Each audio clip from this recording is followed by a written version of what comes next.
ओम श्री गणेशाय नमः। जय श्रीमन नारायण, जय आदिशक्ति माता। दोस्तों, श्रीमद् भगवत गीता यथार्थ रूप आप रोज श्रवण कर रहे हैं। अभी तक आप एक अध्याय श्रवण कर चुके हैं और दूसरे अध्याय में हम पहुँचे हैं। तो आज दूसरे अध्याय का चौथा दिन है। तो आइए श्रवण करते हैं इस श्लोक के साथ। श्रीमद् भगवत गीता अध्याय 2। अर्जुन उपवाच। तामुवाच हर्षिकेशा प्रहसन्नीव भारत सेनायोरुभयोर्मध्ये विसीदन्तमिदं वाचः। हे भरतवंशी धृतराष्ट्र, उस समय दोनों सेनाओं के मध्य शोक मग्न अर्जुन से कृष्ण ने मानो हंसते हुए ये शब्द कहे। तात्पर्य, दो घनिष्ठ मित्रों अर्थात हर्षिकेश तथा गुडाकेश की मध्य वार्ता चल रही थी। मित्र के रूप में दोनों का पद समान था, किंतु इनमें से एक स्वेच्छा से दूसरे का शिष्य बन गया। कृष्ण हंस रहे थे क्योंकि उनका मित्र अब उनका शिष्य बन गया था। सबों के स्वामी होने के कारण वे सदैव श्रेष्ठ पद पर रहते हैं। तो भी भगवान ने अपने भक्त के लिए सखा पुत्र या प्रेमी बनना स्वीकार करते हैं, किंतु जब उन्हें गुरु रूप में अंगीकार कर लिया गया हो तो उन्होंने तुरंत गुरु की भूमिका निभाने के लिए शिष्य से गुरु की भांति गंभीरता पूर्वक बातें की, जैसा कि अपेक्षित है। ऐसा प्रतीत होता है कि गुरु तथा शिष्य की यह वार्ता दोनों सेनाओं की उपस्थिति में हुई है, जिससे सारे लोग लाभान्वित हुए हैं। अतः भगवत गीता का संवाद किसी एक व्यक्ति, समाज या जाति के लिए नहीं, अपितु सबों के लिए है, और इसे सुनने के लिए शत्रु या मित्र समान रूप से अधिकारी हैं। अब सुनते हैं दोस्तों श्री भगवानुवाच। अशोच्यान न शोचस्त्वं प्रज्ञावादास्त्र भाससे गतासु न गतासु श्रेय नानुशोचन्ति पंडितः। श्री भगवान ने कहा, तुम पंडित पूर्ण वचन कहते हुए उनके लिए शोक कर रहे हो जो शोक करने योग्य नहीं है।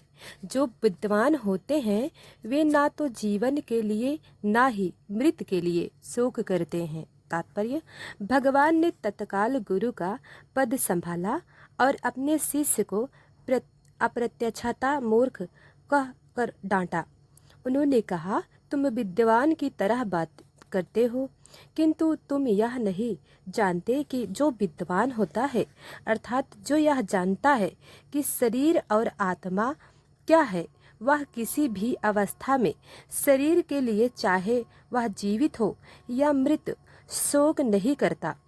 अगले अध्यायों से यह स्पष्ट हो जाएगा कि ज्ञान का अर्थ पदार्थ तथा आत्मा एवं इन दोनों के नियामक को जानना है।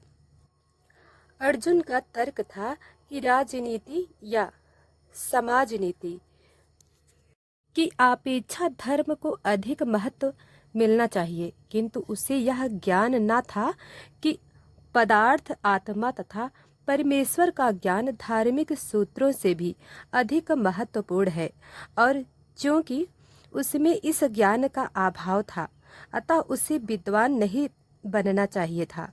क्योंकि वह अत्यधिक विद्वान नहीं था, इसलिए वह शोक के सर्वथा अयोग्य वस्तु के लिए शोक कर रहा था। यह शरीर जन्मता है और आज या कल इसका विनाश निश्चित है। अतः शरीर उतना महत्वपूर्ण नहीं है जितना कि आत्मा है।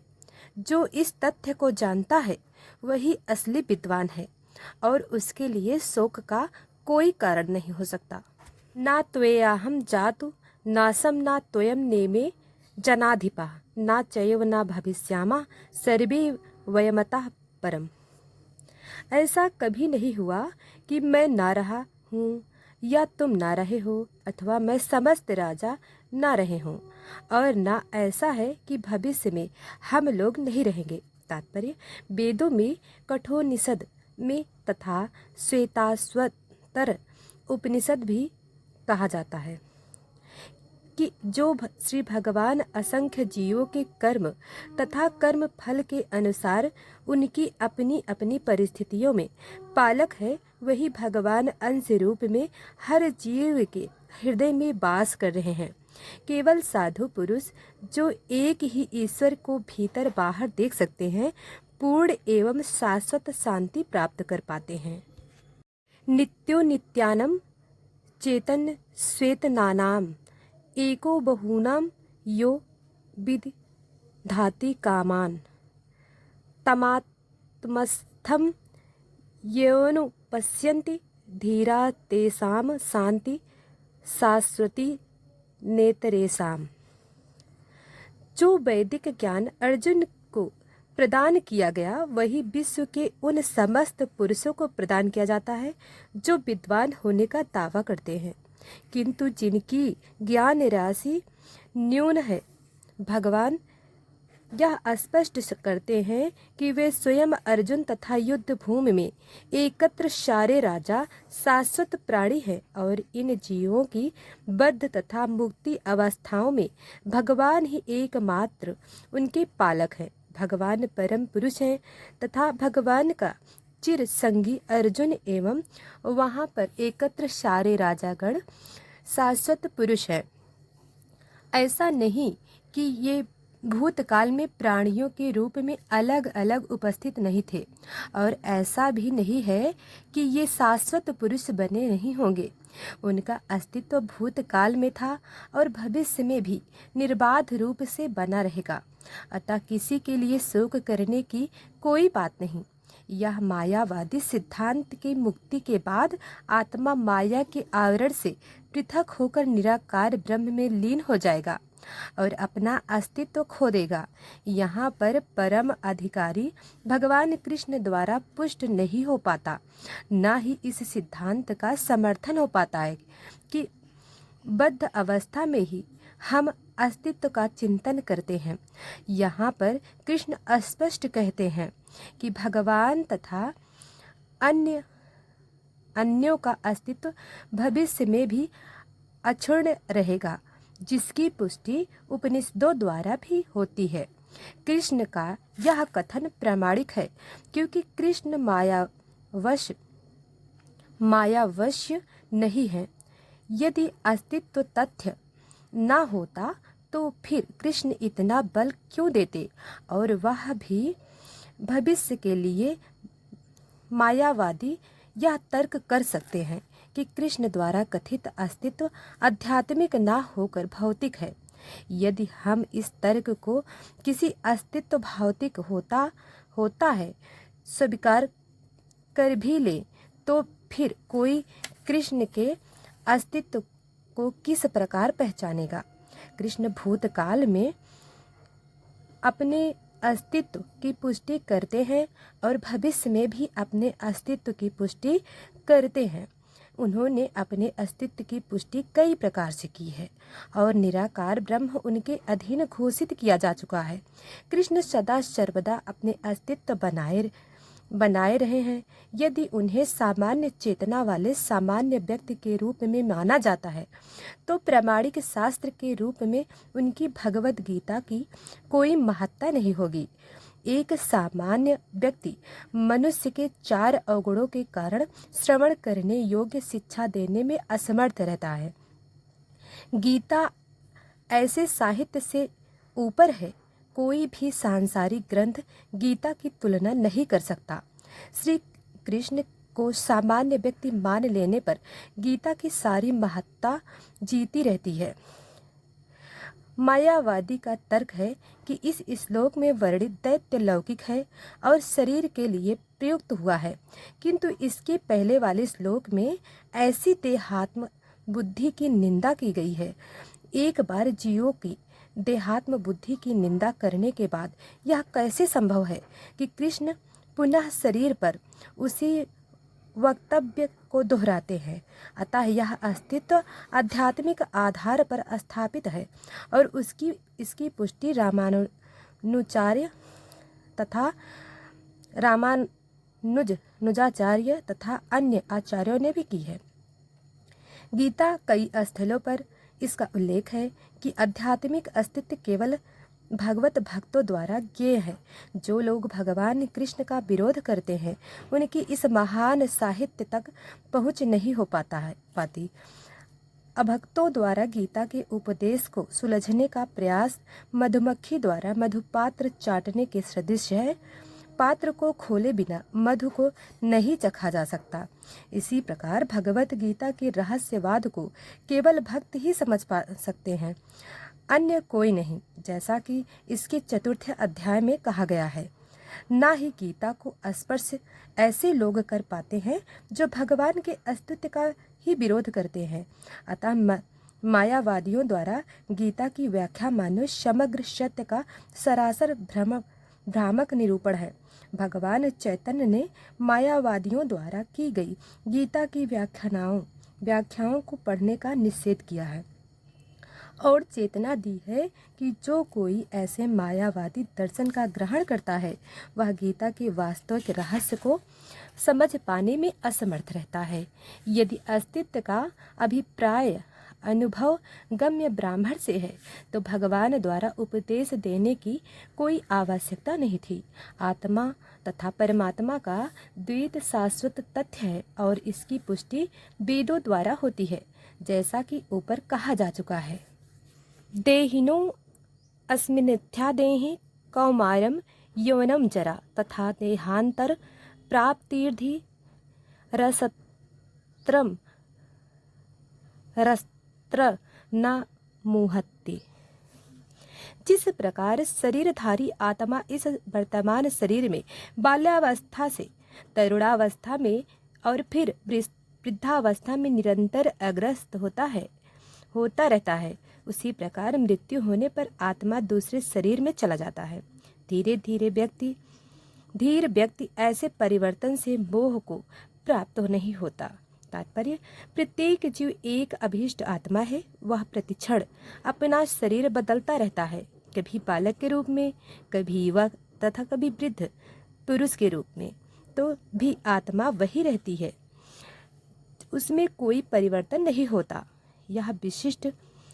यह व्यष्टि आत्मा मृत्यु होने पर अंततोगत्वा एक शरीर बदलकर दूसरे शरीर में देहांतरण कर सकता है और चूंकि अगले जन्म में इसको शरीर मिलना अवश्यंभावी है, चाहे वह शरीर आध्यात्मिक हो या भौतिक। अतः अर्जुन के लिए ना तो भीष्म ना ही द्रोण के लिए शोक करने का कोई कारण था, अपितु उसे प्रसन्न होना चाहिए था कि वे अपने पुराने शरीर को बदलकर नए शरीर ग्रहण करेंगे और इस तरह वे नई शक्ति प्राप्त करेंगे।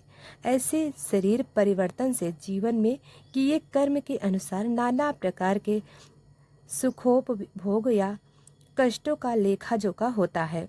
चूँकि भीम व द्रोण साधु पुरुष थे, इसलिए अगले जन्म में उन्हें आध्यात्मिक शरीर प्राप्त होंगे, नहीं तो कम से कम उन्हें स्वर्ग में भोग करने के अनुरूप शरीर तो प्राप्त होंगे ही। अतः दोनों ही दशाओं में शोक का कोई कारण नहीं था। जिस मनुष्य को व्यष्टि आत्मा परमात्मा तथा भौतिक और आध्यात्मिक प्रकृति का पूर्ण ज्ञान होता है, वह धीर कहलाता है। ऐसा मनुष्य कभी भी शरीर परिवर्तन द्वारा ठगा नहीं जाता। आत्मा के एकात्मवाद का मायावादी सिद्धांत मान्य नहीं हो सकता, क्योंकि आत्मा के इस प्रकार विखंडन से परमेश्वर विखंडनीय या परिवर्तनशील हो जाएगा, जो परमात्मा के अपरिवर्तनीय होने के सिद्धांत के विरुद्ध होगा। गीता में पुष्टि हुई है कि परमात्मा के खंडों का शाश्वत सनातन अस्तित्व है, जिन्हें क्षर कहा जाता है, अर्थात उसमें भौतिक प्रकृति में गिरने की प्रवृत्ति होती है। ये भिन्न अंश खंड नित्य भिन्न रहते हैं, यहाँ तक कि मुक्ति के बाद भी विशिष्ट आत्मा जैसे का तैसा भिन्न अंश बना रहता है, किंतु एक बार मुक्त होने पर वह श्री भगवान के साथ सच्चिदानंद रूप में रहता है। परमात्मा पर प्रतिबिंबवाद का सिद्धांत व्यवहत किया जा सकता है, जो प्रत्येक शरीर में विद्यमान रहता है। यह व्यष्टि जीव में से भिन्न होता है।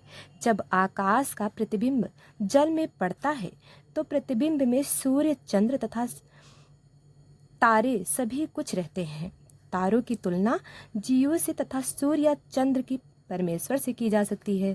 व्यष्टि अंश आत्मा को अर्जुन के रूप में और आत्मा परमात्मा को श्री भगवान के रूप में प्रदर्शित किया जाता है, जैसा कि चतुर्थ अध्याय के प्रारंभ में स्पष्ट कहा गया है कि वे एक ही स्तर पर नहीं होते। यदि अर्जुन कृष्ण समान स्तर पर हों और कृष्ण अर्जुन से श्रेष्ठतर ना हो तो उसमें उपदेशक तथा उपदिष्ट का संबंध अर्थहीन होगा। यदि ये दोनों माया द्वारा मोहित होते हैं तो एक को उपदेशक तथा दूसरे को उपदिष्ट होने की कोई आवश्यकता नहीं है। ऐसा उपदेश व्यर्थ होगा, क्योंकि माया के चंगुल में रहकर कोई भी प्रामाणिक उपदेशक नहीं बन सकता। ऐसी परिस्थितियों में यह मान लिया जाता है कि भगवान कृष्ण परमेश्वर हैं, जो पद में माया द्वारा विस्तृत अर्जुन रूपी जीव से श्रेष्ठ हैं। तो दोस्तों, अब हम आगे की कथा आपको कल सुनाएंगे। अभी तक वीडियो को लाइक सब्सक्राइब नहीं किया है तो अभी करें और कमेंट में ज़रूर बताएं कि आपको ये कथा कैसी लगी।